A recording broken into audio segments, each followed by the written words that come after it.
an IMOCA, so a race boat made specifically to race around the world in the Vendée Globe and in the ocean race.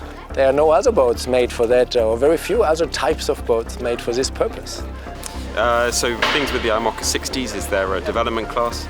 We've got a basic set of rules, but there's a lot of unique kind of design and features that we can play with, and a lot of technology on the boat. And there's thousands of custom pieces around the boat that have to be designed. So it's taken about 35,000 hours of design work and 45,000 hours of actual manufacturing and construction of the boat. So it's been a massive effort from the team the last few weeks. We've had 40, 50 guys working around the clock 24/7 for the last month or so.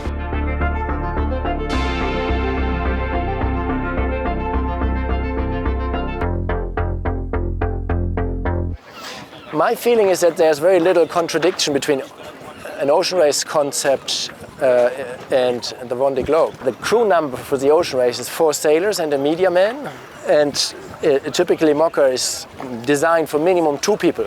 It's actually quite achievable to combine these 2 races into one boat concept, and this boat has been primarily designed for the Vendée Globe, but with the idea to have space here, so when I sail solo I can also sleep next to the winch, next to all the ropes, in the middle of the action, where when we sail as a crew, people can then sit on that bench and use the same space. The mast sits a little bit inside the deck. The boom is very flush with the cockpit, with the cockpit roof. This part here with the windows is what we call the cockpit, is where we do all the maneuvers. We have there a tiller, we have winch, the winches are there, all the ropes. One idea was to have a proper seaworthy boat with the freeboard, with a bow that is not too much inverted, like we see it on some IMOCAs, that the bow goes up and then in.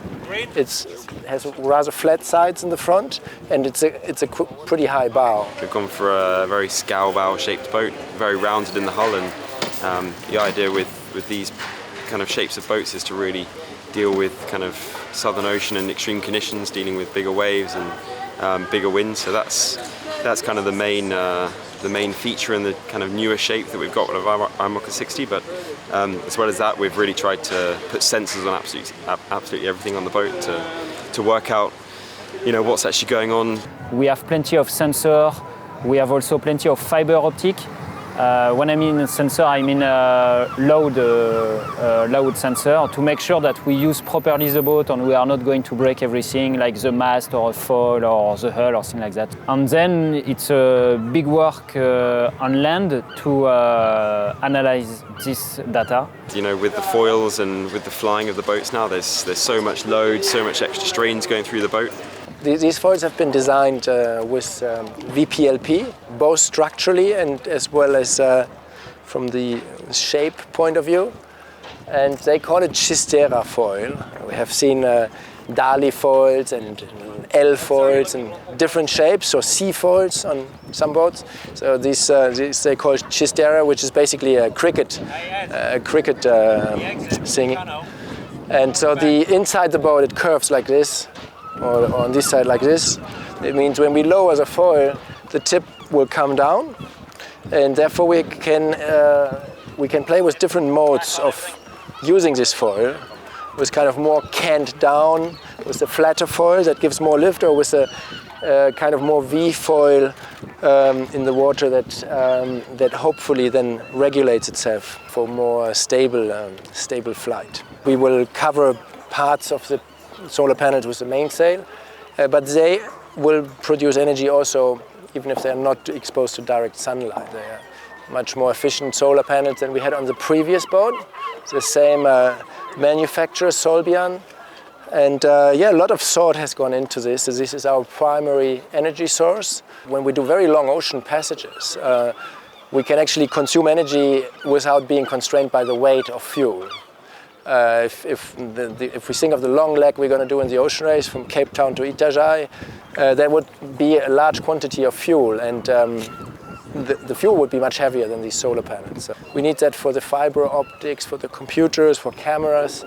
We need more and more on these boats. We have like 7 or 8 cameras on the boat. There are a few cameras that are dedicated just to drive the boat, to control the boat, kind of technical cameras, and then there are media cameras. I would say the camera up here under the radar that is more a media camera. That's a camera that allows a wide-angle view onto the bow, or when the mast is turned. This is a rotating mast, so there can be a wide-angle view onto the deck when we are working here, or when kind of water flushes over the deck. Then we have other cameras that just purely look into the sails, into a specific angle into the sails, some in the stern, one in the foredeck that looks vertically up. We have also a camera in the stern that looks down onto the kind of hydro generators and the rudders, so that, because from the cockpit I can't see those systems, and we want to be sure at all times that the rudders are nicely in position and nicely hooked and that there's nothing tangled. So yeah, cameras are quite important on these boats nowadays.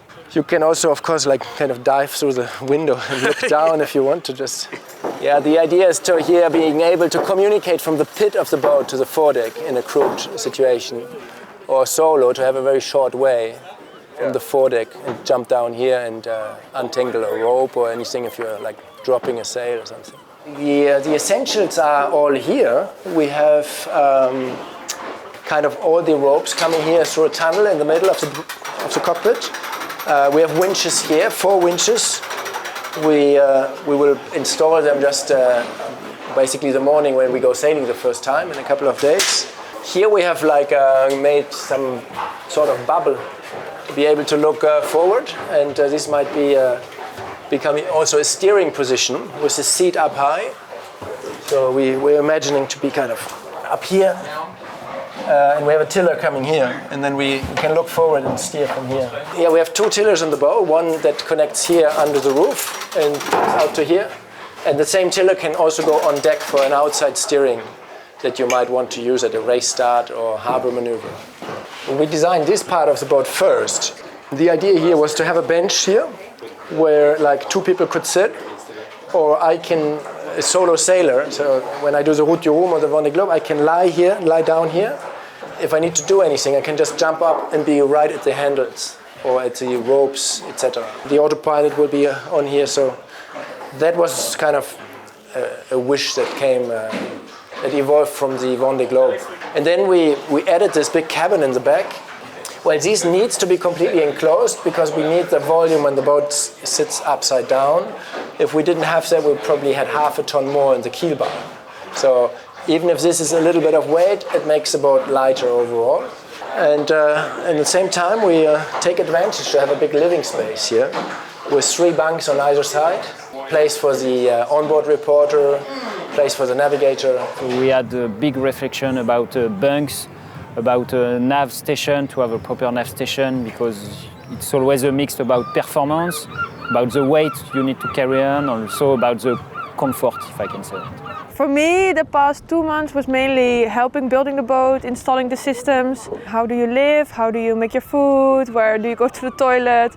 Where do you store things? The safety setup to make it a kind of a livable boat. And now, for me, it's feeling like, oh, well, now my job is really starting. Now we should make this boat fast.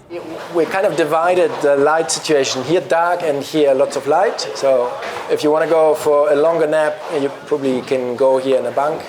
And here we painted everything white. Especially in the Southern Ocean, there you have these gray days, and light is so important there. To have the energy to keep pushing, and therefore the windows are important for that, but also important, of course, to understand what's going on outside.